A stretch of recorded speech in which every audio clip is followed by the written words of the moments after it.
Masa-masa yang gelisah, mengguncangkan telah lewat. Di depannya membentang masa indah, masa keibuan. Seorang makhluk kecil menghembus-hembuskan nafas di dalam pelukannya. Seorang makhluk kecil akan menghisap dadanya. Yang kecil ini kelak akan menjadi besar, tapi dia harus dilahirkan dulu. Dan pada suatu hari yang baik, tanpa saksi bendoro, bayi itu lahirlah dengan pertolongan seorang dukun bayi masyhur. Dengan kelelahan dan terengah-engah, gadis pantai menolong makhluk baru itu lahir ke dunia. 1, 2, 3, 4, 5 menit tiada didengarnya makhluk itu baru bersuara, "Mati." "Mana suaranya?" Ia berbisik dan tangannya meraba-raba tubuh si jabang bayi. Ia rasai segumpalan daging yang hangat. "Mana suaranya?" Ia berbisik dengan mata masih dipejamkan karena terlalu lelah. Tak berjawab. Suatu serangan ketakutan menyebabkan jantung gadis pantai berdebaran. Ia ingin bangkit dan meniupkan hidup ke dalam dada bayinya. Bayi itu sama sekali tak bersuara, tak bergerak. Ia ingin menjerit mengguncangkan pendengaran si bayi supaya bangun. Tapi tenaga itu tak ada padanya. Dan waktu ia buka matanya dan perhatikan si dukun, dilihatnya wanita itu sedang mengangkat-angkat kaki bayinya ke atas. Begitu putih kulit si bayi, begitu kecil. "Itulah anakku, anakku." Tapi mana suaranya? Mana tangisnya? Mulut si dukun berkomat-kamit membaca mantra. Gadis pantai ingin menjerit, "Matikah anakku diangkat-angkat begitu?" Tapi tiada suara yang keluar dari mulutnya, terkecuali lenguh kecil yang segera tenggelam dalam nafasnya sendiri. "Sabar Mas Nganten, sabar," dukun bayi berbisik. "Ya Allah, selamatkan dia. Demi Allah, dia akan selamat. Mana suaranya?" "Air Tuban terlalu banyak Mas Nganten." Sambil terus mengangkat-angkat kedua belah kaki si bayi dengan tangannya, tiba-tiba terdengar bayi itu merintih. Kemudian muncul jerit lemahnya, "Anakku." "Dia sudah menangis Mas Nganten." Gadis pantai menarik nafas dalam. Kemudian ia terlena. Matanya tertutup dan tertidur kelelahan. Beberapa menit kemudian, waktu ia terbangun, seorang makhluk kecil tidur di sampingnya. Dengan sendirinya saja tangannya meraba-rabanya. Kedua tangannya lengkap, bisiknya. Kedua kakinya lengkap, tanpa cacat. Hatinya lega. Kedua kupingnya pun lengkap, matanya, bibirnya, semua baik.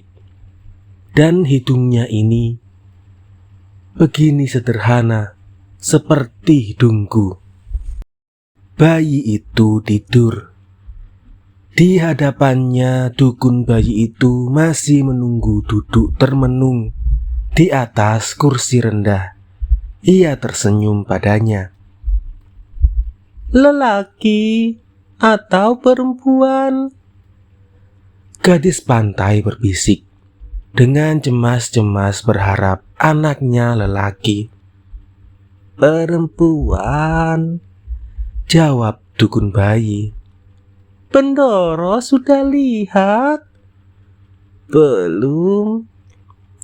Sudah keras nangisnya? Belum. Gadis pantai menarik nafas panjang. Sekarang ia tunggu kedatangan Bendoro.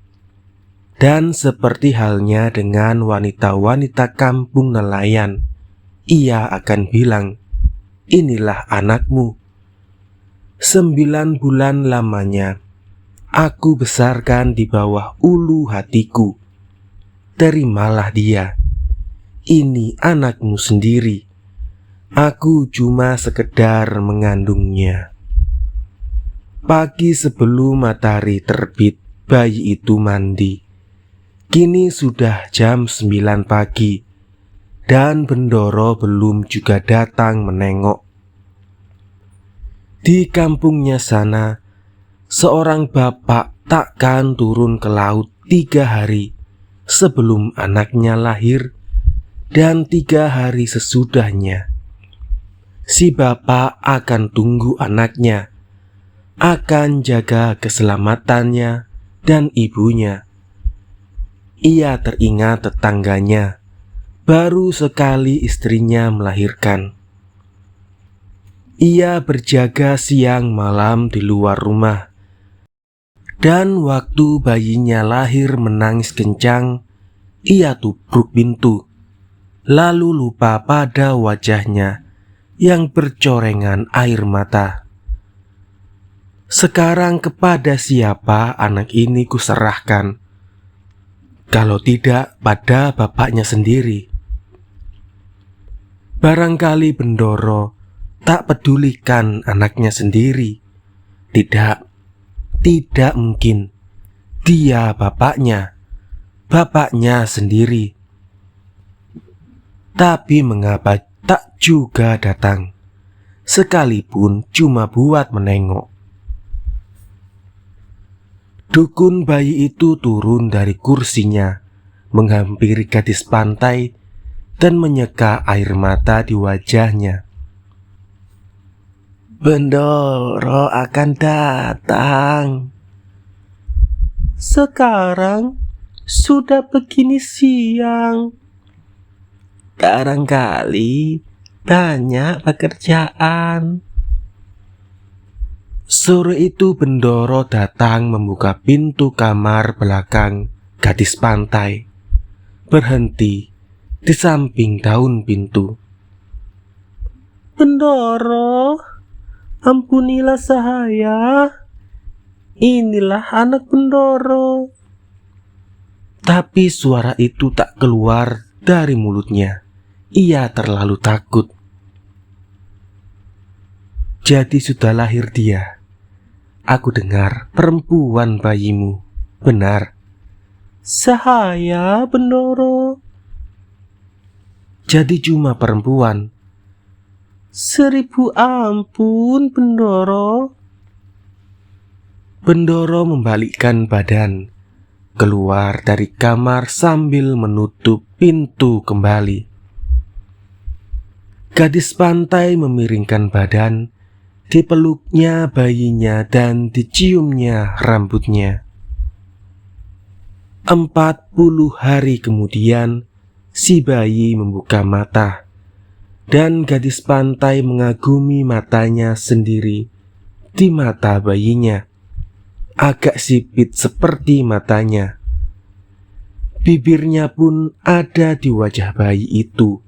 Hidungnya, resam tubuhnya yang kecil. Anak ini akan bertubuh kecil seperti aku, seenteng kapas. Kini tak lagi ia merindukan Bendoro. Mata yang memandang dengan sopannya itu. Apakah Bendoro tak ingin melihatnya? Ia ingin mempersembahkan anak ini pada bapaknya. Ia ingin anak dan bapak berpandang-pandangan mesra. Tapi Bendoro tak pernah menengoknya. Demikianlah bulan demi bulan meluncur dengan cepatnya. Ia tak lakukan pekerjaan-pekerjaannya yang dahulu. Tungku batiknya sudah padam. Hanya kadang-kadang ia turun ke dapur memeriksa makanan. Dan pada suatu hari tanpa diduga-duganya, bapak datang, seorang diri dari kampung nelayan. Jadi, sudah lebih 3 bulan umur bayimu. 3,5, Bapak. Tak ada yang kasih kabar. Aku kira Bapak datang buat lihat cucu. Tentu. Kalau aku tahu, sekarang aku datang buat melihatnya. Mau beli jala? Tidak, Damar? juga tidak. Jarum? Kau sudah kirimi kami sebanyak itu dulu. Tak perlu beli lagi. Emak? Bagaimana, Emak?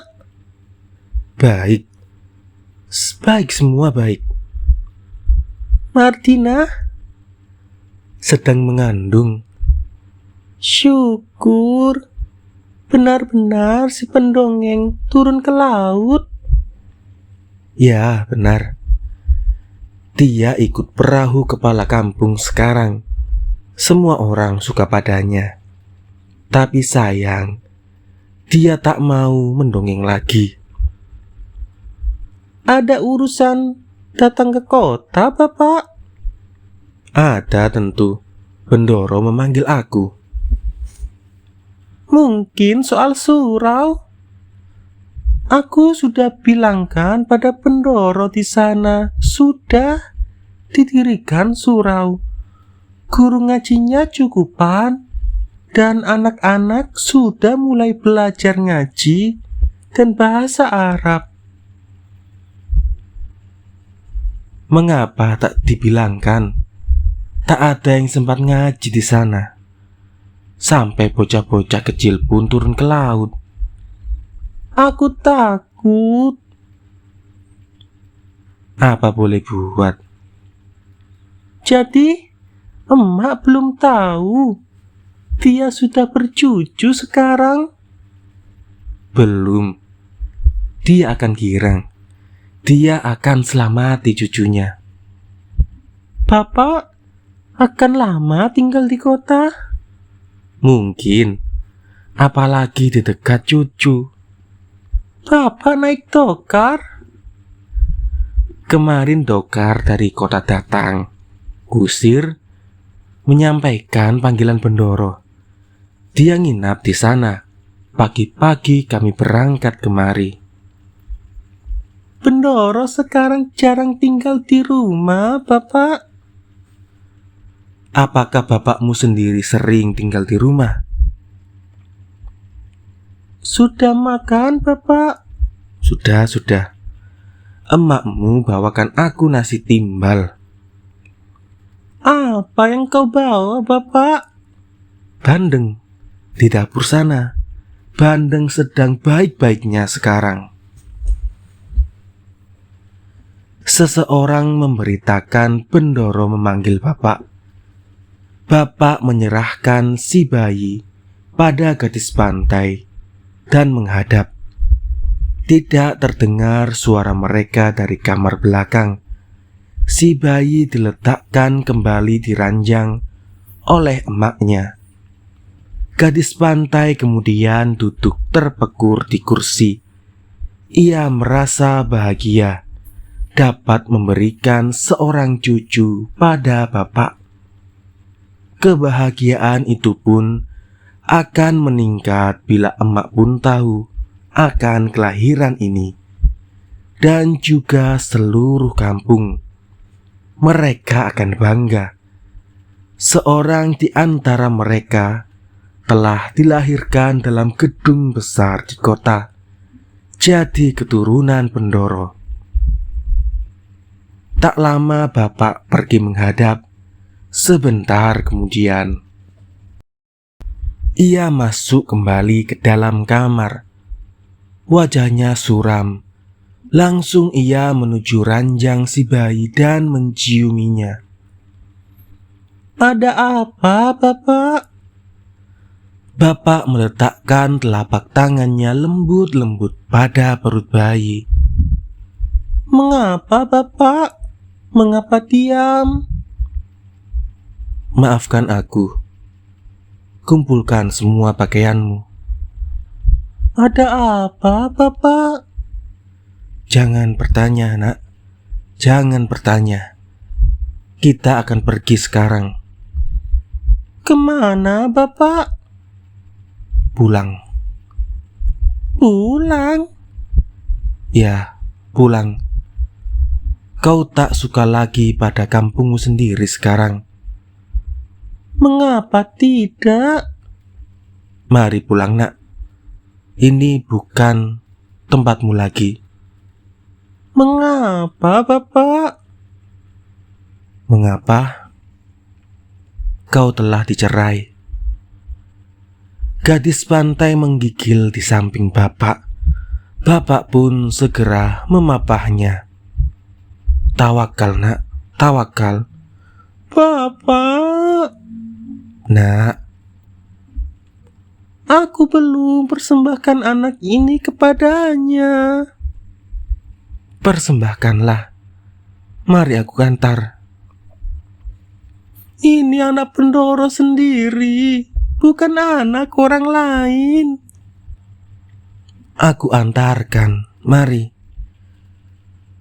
Dengan bayi dalam gendongan, dengan bapak mengiringkan dari belakang, mereka menghadap Bendoro yang sedang duduk di kursi goyang di ruang tengah. Segera gadis pantai duduk bersimpuh di atas lantai. 1000 ampun, Bendoro. Saya dengar tuanku telah ceraikan saya. Gadis pantai terlupa pada ketakutannya demi bayinya. Apa kau tak suka? Saya cuma seorang budak yang harus jalani perintah Bendoro. Apalagi? Saya belum lagi mempersembahkan anak ini kepada Bendoro. Inilah putri tuanku, Bendoro. Putri tuanku sendiri, bukan anak orang lain. Tidurkan dia di tempatnya. Saya adalah emaknya. Saya yang hina ini, tuanku. Bagaimana saya harus urus dia di kampung nelayan sana? Ia anak seorang bangsawan, tak mungkin diasuh secara kampung. Aku tak suruh kau mengasuh anakku. Haruskah saya pergi tanpa anak saya sendiri, tuanku? Kau tak pernah sebanyak itu bicara. Apakah yang takkan diperbuat seorang ibu buat anaknya? Kau tinggalkan rumah ini. Bawa seluruh perhiasan dan pakaian. Semua yang telah kuberikan padamu. Bapakmu sudah kuberikan uang kerugian. Cukup buat membeli 2 perahu sekaligus, dengan segala perlengkapannya. Kau sendiri, ini. Bendoro mengulurkan kantong berat, berisikan mata uang, pesangon. Carilah suami yang baik, dan lupakan segala dari gedung ini. Lupakan aku, ngerti? Saya, Bendoro. Dan ingat, pergunakan pesangon itu baik-baik. Dan tak boleh sekali-kali kau menginjakkan kaki di kota ini. Terkutuklah kau bila melanggarnya. Kau dengar? Lantas kemana dia boleh pergi, Bendoro? Bapak memprotes. Kemana saja, asal tidak di bumi kota ini. Saya, Bendoro. Apalagi mesti kukatakan, Dokar itu sudah lama menunggu. Anak ini, tuanku, bagaimana nasib anak ini? Gadis pantai memekik rintihan. Anak itu, apa guna kau pikirkan? Banyak orang bisa urus dia. Jangan pikirkan si bayi. Mestikah saya pergi tanpa anak saya sendiri? Tak boleh balik ke kota untuk melihatnya. Lupakan bayimu. Anggap dirimu tak pernah punya anak. Gadis pantai tersedan-sedan. Saya harus berangkat, Bendoro, tanpa anak saya sendiri. Aku bilang, kau tak punya anak. Kau belum pernah punya anak. Saya, Bendoro, Pergilah. tanpa anak ini, perhiasan dan uang pesangon tanpa artinya, Bendoro. Kau boleh berikan pada si bayi. Baik bapak maupun gadis pantai terdiam, kehabisan kata. Dan Bendoro menggoyang-goyangkan kursinya. Gadis pantai pun berjalan berlutut, mundur-mundur kemudian pergi, diikuti oleh bapak. Sesampainya di kamar, ia segera memeluk bayinya. Maafkan aku, anakku. Tiada kusangka akan begini akhirnya. Kalau aku bersalah, apakah salahku, Bapak? Bayi itu membuka matanya dan menangis. Kita pergi sekarang, nak. Ya, Bapak. Biarkan anakku minum dari dadaku buat penghabisan kali. Ya, biar dia minum. Barangkali buat penghabisan kali. Gadis pantai membuka kutangnya, memberikan dadanya pada bayinya. Minum, nak, minum, Bisiknya. Dan waktu bayi itu menyentuh kemudian menghisap ujung dadanya, diusap-usapnya rambut jarang si bayi dengan tangannya yang lain, berbisik. apa yang takkan kuberikan kepadamu, nak? Apa yang takkan kukurbankan sekarang? Sekarang hakku sebagai ibumu pun kurelakan buat kau. Maafkan aku, nak. Bapak berkata perlahan dari samping ranjang. Tiada kuduga sebelumnya seperti begini bakal jadinya. Bapak orang baik. Bapak tidak salah, tidak keliru. Kau menangis, tapi Apa yang dapat Bapak perbuat? Bapak cuma nangis begini. siapa tak sayang pada anak? Ini anakku yang pertama, Bapak. Maafkan bapakmu yang bodoh ini, nak. Kita maafkan semua dan segalanya, Bapak, terkecuali satu. Kau bijaksana, nak.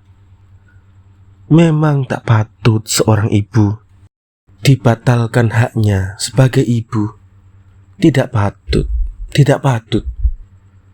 Tapi cucuku itu, Nak, dia bisa jadi priai, tidak seperti kita. Mengerikan, Bapak. Mengerikan kehidupan priai ini. Mengapa bocah ini tak mau minum? Tidak patut kita lebih lama tinggal di sini, Nak.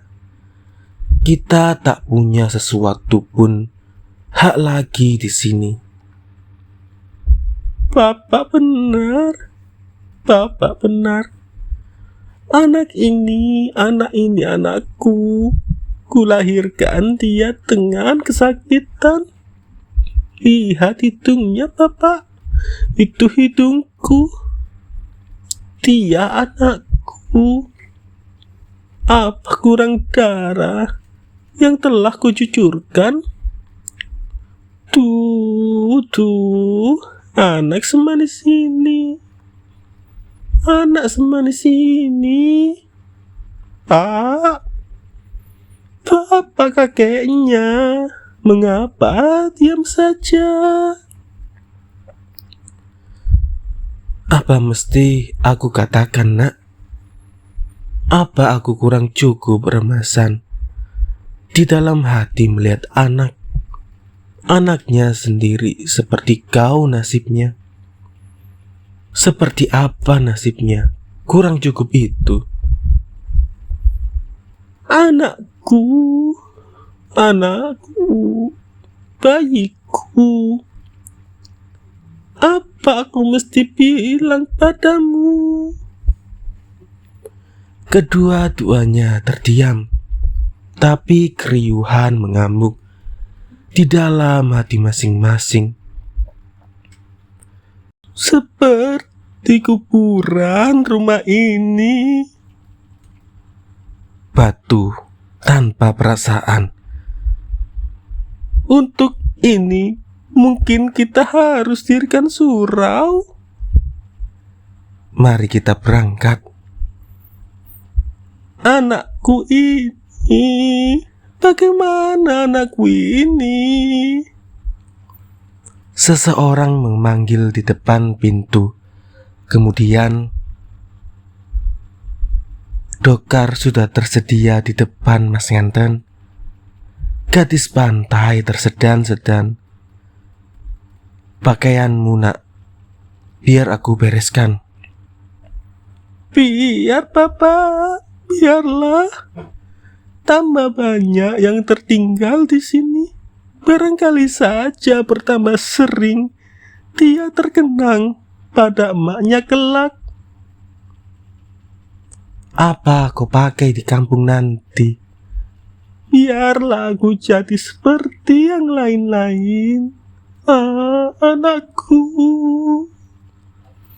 Sekali lagi suara di depan pintu terdengar memanggil-manggil. Dokar sudah tersedia di depan Mas Nganten. Bapak menatap Mas Nganten yang masih juga tergolek di ranjang, memeluk bayinya.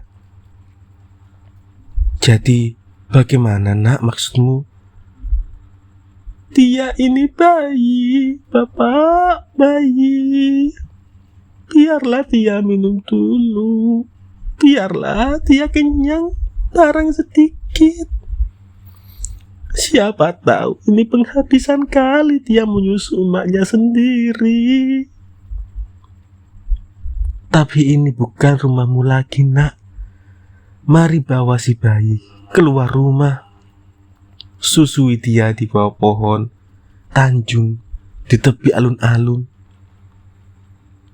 Anak ini belum turun bumi, Bapak. Belum potong rambut. Mana dia kuat menahan angin laut? Aku ngerti, Nak, sangat ngerti. Tapi kita tidak ada hak tinggal di sini lebih lama. Kau dengar sendiri, kuda Dokar sudah siap menolong kita menjauhi tempat ini. Bagaimanapun dia pernah Suamiku, Bapak. Sebentar tadi dia masih suamiku. Mana mungkin dia begitu angkuh terhadap emak dari anaknya sendiri. Kita tak mengerti perangai Bendoro-Bendoro, nak. Kita tak ngerti. Tidak, Bapak. Kita tidak mengerti. Tetapi anak ini, dia akan dididik untuk tak mengenal kemiskinan, nak. Dia akan dididik untuk memerintah.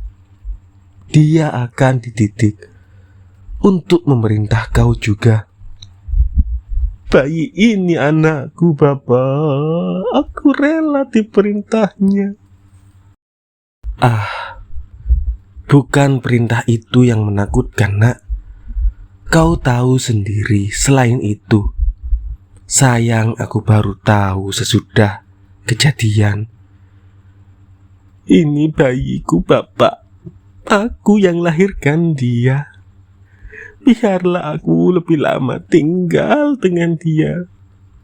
Biarlah dosaku pada Bendoro ku perbanyak barang sedikit. Dia butuhkan dada emaknya. Besok dia takkan minum susu emaknya lagi. Bapak tak mengerti ini. Bapak tak menjawab, hanya mondar-mandir gelisah. Akhirnya gadis pantai bangkit dari ranjang, menghampiri Bapak. Biar aku menghadap lagi, Bapak. Bapak turunlah dulu dari rumah ini. Tunggu aku di depan masjid di alun-alun sana, di bawah pohon-pohon tanjung. Dilihatnya Bapak jadi ragu-ragu. Gadis pantai meneruskan, Jangan khawatir, Bapak. Turunlah. Dengan pandang memerintah, gadis pantai mengikuti gerak-gerik Bapak. Akhirnya Bapak meninggalkan kamar dan hilang dari pemandangannya. Gadis pantai mengambil selembar selendang, digendongnya anaknya. Beberapa kali diciumnya pada pipi, kening, jari-jarinya yang putih mungil. Tiba-tiba ia tersedan-sedan seorang diri. Anak ini bagaimana kau bakalnya, nak? Lambat-lambat ia melangkah ke pintu, menyeberangi ruang belakang, memasuki ruang tengah. Dilihatnya Bendoro masih duduk di tempatnya dengan buku hadis di tangan. Ia menghampiri tanpa meninggalkan suara, kemudian duduk di lantai di belakang kursi Bendoro. 1000 ampun, Bendoro. Tanpa menengok, Bendoro menurunkan hadisnya. Ia mendaham. 1000 ampun. Saya datang buat serahkan anak saya ini. Anak saya sendiri, bukan anak orang lain, Bendoro. Terimalah dia, Bendoro. Letakkan di ranjang. Tidak mungkin, Tuan. Kau tak dengar perintahku? Saya ini masih bayi. Kalau bapaknya pegang pun tak mau. Apa pula merawatnya, Bendoro? Sebaiknya saya bawa pulang ke kampung. Bendoro meronta bangun, dan kursi goyang itu pun terayun-ayun tanpa penghuni. Ia berdiri menghadapi gadis pantai dan menunduk, menekuri lantai. Murkailah saya ini, Bendoro. Bayi bukan perhiasan, bukan cincin, bukan kalung yang bisa dilemparkan pada setiap orang. Mulai kapan kau punya ingatan mau lahirkan bayi ini? Gadis pantai mengangkat muka, menantang mata Bendoro. Perlahan-lahan ia berdiri tegak dengan bayi dalam gendongannya. Ayam pun bisa membela anaknya, Bendoro. Apalagi saya ini seorang manusia. Biarpun saya tidak pernah mengaji di surau. Pergi. Gadis pantai memunggungi Bendoro, dan dengan bayi dalam gendongannya, ia melangkah cepat menuju pintu. Tinggalkan anak itu. Gadis pantai telah keluar dari pintu ruang tengah. Bendoro meraih tongkat, meletakkan hadis di atas meja kecil di sampingnya, lari memburu gadis pantai, dan mendapatkannya di jenjang ruang belakang, di tentang dapur rumah. Dan bujang-bujang telah berderet di depan pintu dapur dengan mata ketakutan. Tahan dia, seru Bendoro sambil mengayun-ayunkan tongkatnya. Seperti sebuah peleton serdadu, bujang-bujang laki dan perempuan lari menahan dan mengepung gadis pantai. Bukan pencuri aku, teriak gadis pantai dengan lantang. Semua aku tinggalkan di kamar. Aku cuma bawa anakku sendiri. Cuma anakku sendiri. Kakinya menyepak, tapi bujang-bujang lain mendesak. Maling, bentak Bendoro. Ayo, lepaskan bayi itu dari gendongannya. Kau mau kupanggil polisi, Marsos? Aku cuma bawa bayiku sendiri. Bayiku, bayi yang kulahirkan sendiri. Dia anakku. Bapaknya seorang setan, iblis. Lepaskan. Seseorang memukul mulutnya hingga berdarah. Masih terdengar orang berbisik di telinganya. Kau hanya dipukul sedikit. Ia tak tahu kepala tongkat Bendoro mengucurkan darah pada bibirnya. Bayi itu tahu-tahu telah lepas dari tubuhnya, dan selendang itu tergantung kosong di depan perutnya. Anakku sendiri dia, raungnya. Lempar dia keluar, Bendoro berteriak. Satu gabungan tenaga telah mendorongnya ke pelantaran tengah. Ia memberontak dan meraung. Waktu diangkatnya, mukanya ke arah langit. Dilihatnya pada jendela rumah tingkat di samping gedung. Seorang wanita melemparkan pandang kosong padanya, dan gadis pantai mengadu. Dia bayiku sendiri. Biar bapaknya setan, biar iblis neraka, dia bayiku sendiri. Wanita di jendela itu menghapus matanya, membalikkan diri dan menutup jendela. Buat apa dia mesti rampas anakku? Selusin anak dia bisa buat dalam seminggu. Dia cuma siksa aku. Dia, Bendoromu itu. Dia cuma mau siksa bayiku. Bendoromu itu. Sini, mana bayiku? Berikan padaku. Ia telah didorong melewati pintu pelataran tengah. Bayiku, nak, anakku. Sini kau, nak. Dengan kekuatan yang tersisa, berusaha berjalan balik, seseorang telah mendorongnya dengan kasar, Sebelum jatuh rubuh di pasiran, ia masih sempat melihat pintu masuk ke pelataran tengah telah tertutup. Tertutup buat selama-lamanya baginya. Ia dengar seseorang berbisik, "Maafkan kami, Mas Nganten." Aku tak boleh masuk ke sana lagi. "Tidak boleh, Mas Nganten. Maafkan. Beribu maaf. Kami telah berbuat kasar." Gadis pantai tersedan-sedan di atas pasiran. "Putri Mas Nganten akan kami rawat. Percayalah. Saya akan gendong. Saya akan bawa jalan-jalan kalau sore. Saya akan tunggui kalau malam." Terima kasih. "Mari saya antarkan ke dokar, Mas Nganten." Seseorang menolongnya berdiri.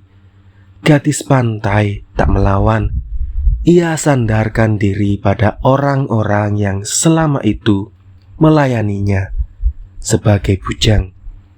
Mereka membimbingnya keluar dari pelataran depan, turun ke jalan raya, ke tepian alun-alun, dan bapak yang duduk bersandaran dengan lamanya pada pohon tanjung segera berdiri, terburu-buru menghampiri anaknya, kemudian memapahnya naik ke atas dokar. Waktu dokar mulai berjalan, bapak berbisik menghibur, "Nasib kita lah memang, Nak. Nasib kita. Seganas-ganas laut, dia lebih pemurah dari hati priai." Kita kemana, Bapak? "Kemana? Ke tempat kau dilahirkan, ke tempat leluhurmu dikuburkan." Tak sanggup aku tentang mata mereka lagi, Bapak. Tak ada tempat lain yang lebih pemurah dari kampung kita, Nak. Dan dokar berjalan terus, menggelinding di atas jalan pos buatan dan les. Cemara yang berkejar-kejaran tiada menarik perhatian semua yang ada di dalam dokar. Hutan-hutan jati dan bakau yang bergandeng-gandengan terkesan seakan gumpalan mendung yang melintas tanpa makna di malam hari. Apa mesti ku katakan pada emak? Seorang emak, Nak. Biar tak lihat anaknya, dia tahu apa yang ditanggungkannya. Aku tahu penanggungan bayiku, Bapak. Diamlah. Tidurlah, Nak. Tidur. Ada masanya gadis pantai berusaha keras agar tak jatuh tertidur, menunggu kedatangan Pendoro. Kini bapak menyuruhnya tidur, dan ia tak mampu. Sedang bunyi telapak kuda yang berirama mengetuki daratan jalan raya yang keras itu bergaung dalam hatinya, seperti ketukan-ketukan martil pada dinding-dinding jantungnya.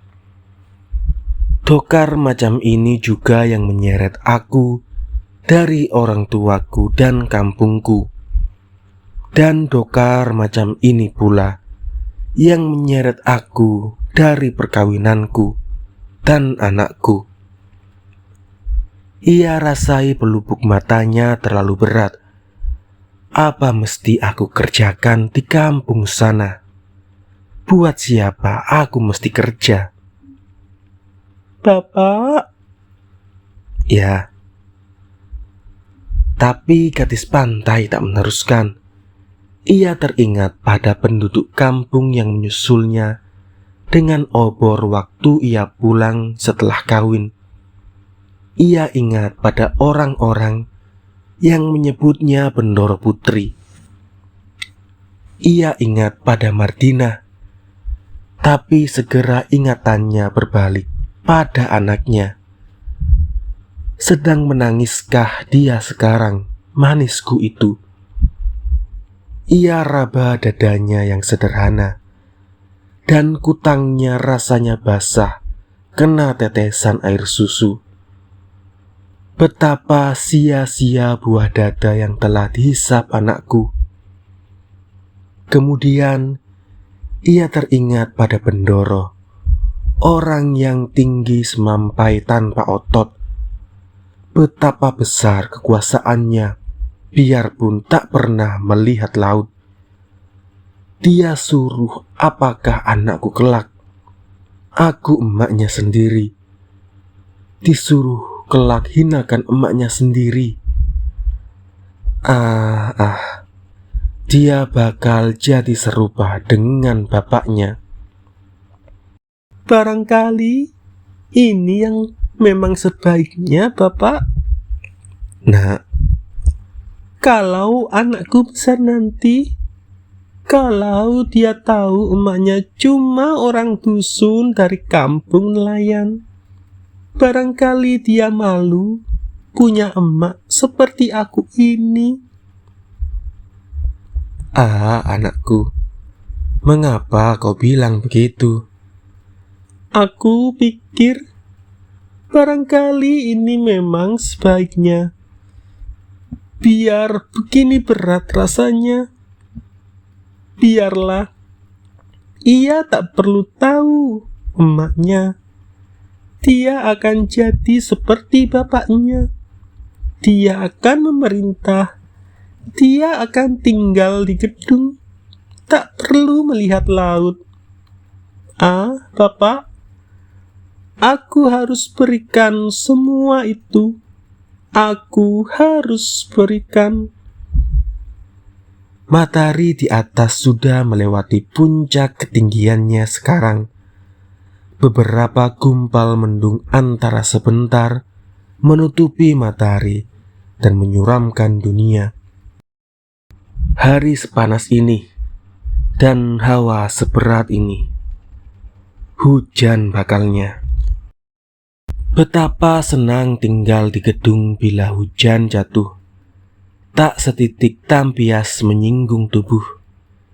Dan mendung di langit semakin tebal.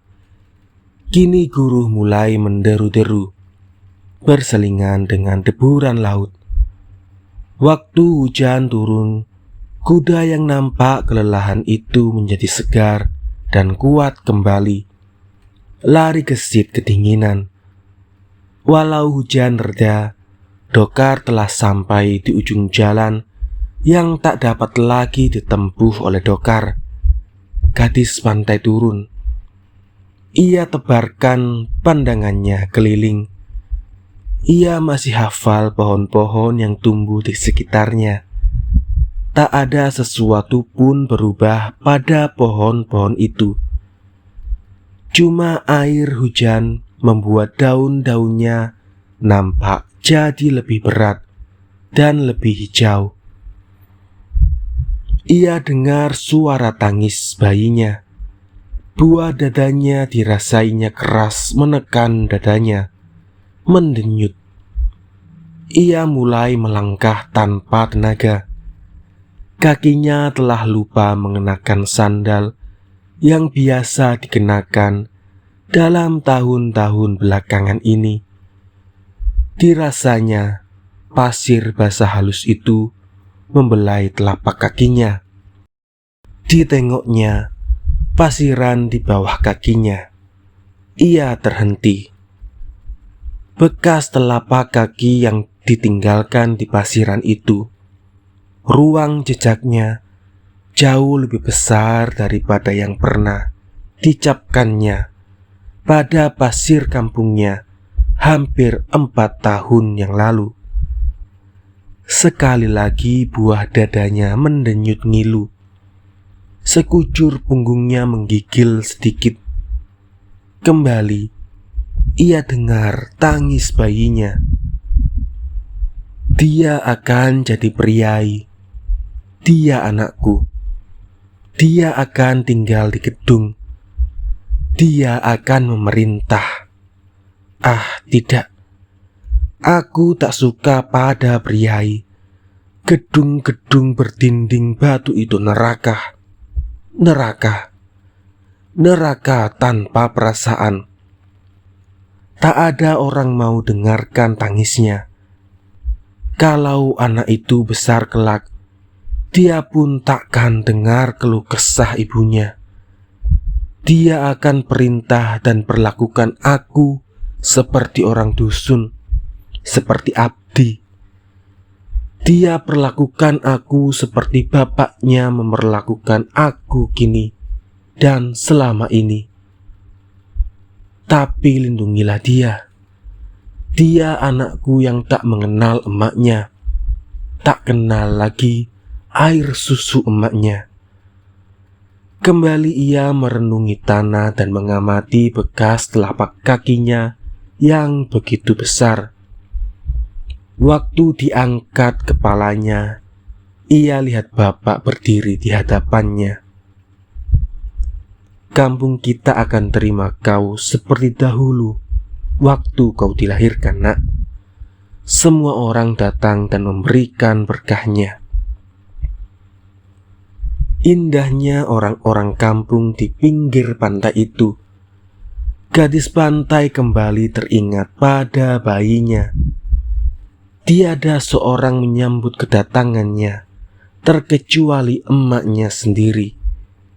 Bapaknya sendiri pun tak acuh terhadap kelahirannya. Memang berat di kampung, nak. Kau pernah mengalami hidup lain di kota. Gadis pantai melangkah 2 tindak lagi. Tiba-tiba berseru pada kusir. Jangan jalan dulu, Man. Mengapa kau, nak? Tidak, Bapak. Aku tak kembali ke kampung. Aku mau pergi jauh. Nak. Gadis pantai bersimpuh mencium kaki bapak. Kainnya berkelimangan pasir basah. Ampuni aku, Bapak. Aku tak dapat tentang mata emak, para tetangga, dan semuanya. Ampuni aku, Bapak. Aku akan pergi bawa diriku sendiri. Kau sudah janji tak akan balik ke kota, nak. Aku akan balik ke kota, Bapak. Tapi tak menetap. Besok aku pergi ke selatan. Kau mau kemana? Ke Blora, Bapak. Kau mau ikut siapa? Dulu aku punya pelayan. Dia sudah diusir. Mungkin ke sana dia pergi, Bapak. Jangan, nak. Mari tinggal di kampungmu sendiri. Kau tak kenal tempat lain. Beribu ampun, Bapak. Bapak pulanglah sendiri ke kampung. Belilah perahu besar model baru buatan Lasem. Dia akan gantikan aku sebagai anak Bapak. Mintakan maafku pada emak, pada semua saudara, tetangga, dan siapa saja. Anggaplah anak Bapak sudah tiada lagi. Perahu buatan Lasem itu bakal jadi anak Bapak yang paling ceria. Gadis pantai berdiri, kemudian merangkul bapak. Beri aku uang sekedarnya, Bapak. Bapak masih berdiri termangu dan tak tahu apa mesti diperbuat.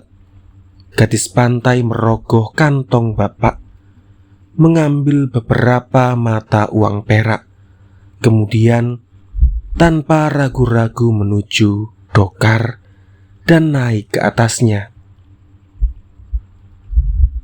kembali ke kota, Man. Bagaimana ini, Kanca? Seru kusir itu pada bapak. Bapak juga masih tak tahu apa mesti diperbuat. Gadis pantai mengambil cambuk dan melejut kuda dari bawah perutnya. Kuda pun melompat dan lari. Roda-rodanya menggilas jalanan pasir. Lari laju menuju jalan pos. Tanpa menengok lagi, gadis pantai memusatkan mata ke depan. Dalam 1 bulan setelah itu, sering orang melihat sebuah dokar berhenti di depan pintu pekarangan depan Bendoro, dan sebuah wajah mengintip dari kirayan jendela dokar. Tapi tak ada terjadi apa-apa di pekarangan itu. Lewat sebulan, tak pernah lagi ada dokar berhenti. Tak ada lagi wajah mengintip dari kirainya.